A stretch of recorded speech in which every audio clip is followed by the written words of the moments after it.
കായംകുളം കുറ്റിത്തെരുവിൽ മുഖ്യമന്ത്രിയുടെ കോലം കത്തിച്ച് കോൺഗ്രസ് പ്രവർത്തകരുടെ പ്രതിഷേധം. മകൾക്കെതിരായ കേസിൽ മുഖ്യമന്ത്രിയുടെ രാജി ആവശ്യപ്പെട്ടാണ് കോൺഗ്രസ് പ്രവർത്തകർ കോലം കത്തിച്ചത്.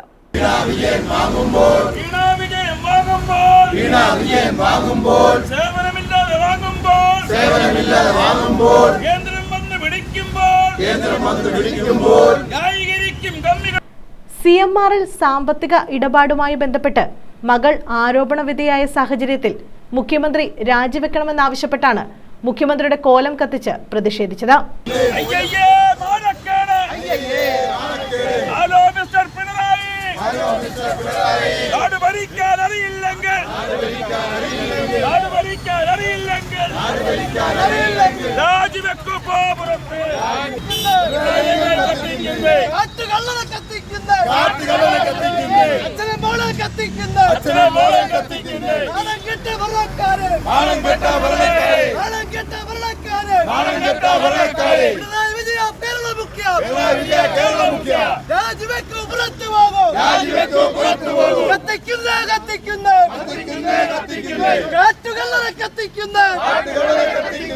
കൃഷ്ണപുരം നോർത്ത് മണ്ഡലം കോൺഗ്രസ് കമ്മിറ്റിയുടെ നേതൃത്വത്തിൽ കുറ്റിത്തെരുവിലായിരുന്നു പ്രതിഷേധം.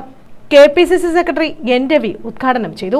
പിണറായി വിജയന്റെ മകൾ വീണ വിജയൻ അഴിമതിയിൽ മുങ്ങിക്കുളിച്ചു നിൽക്കുമ്പോൾ SFIO പ്രതിപട്ടികയിൽ ചേർത്ത് കോടതിയിൽ റിപ്പോർട്ട് സമർപ്പിക്കുന്ന സന്ദർഭത്തിൽ അഴിമതിയുടെ ഉത്തരവാദിയായ വീണ വിജയനും അതിനെല്ലാം ഒത്താശം ചെയ്തു കൊടുക്കുന്ന പിണറായി വിജയനും നമ്മുടെ നാടിന് വലിയ ഭീഷണിയായി വന്നിരിക്കുകയാണ്.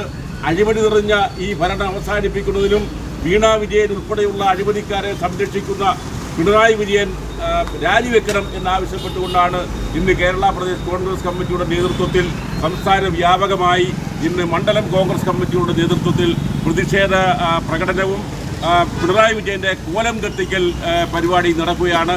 മണ്ഡലം പ്രസിഡന്റ് നാസർ അധ്യക്ഷത വഹിച്ചു. Block Congress president Chirappurath Murali, KV Rajikumar, Sreehari Kottireth, Radhamani Rajan, M. Nadeer, Y. Haris, Solomon Rosario, K. Nizar, Jayakumar, Biju, Shivalal, Prasanna Unnithan, N. Gopinath, K. Raju തുടങ്ങിയവർ പങ്കെടുത്തു. News bureau, Kayamkulam.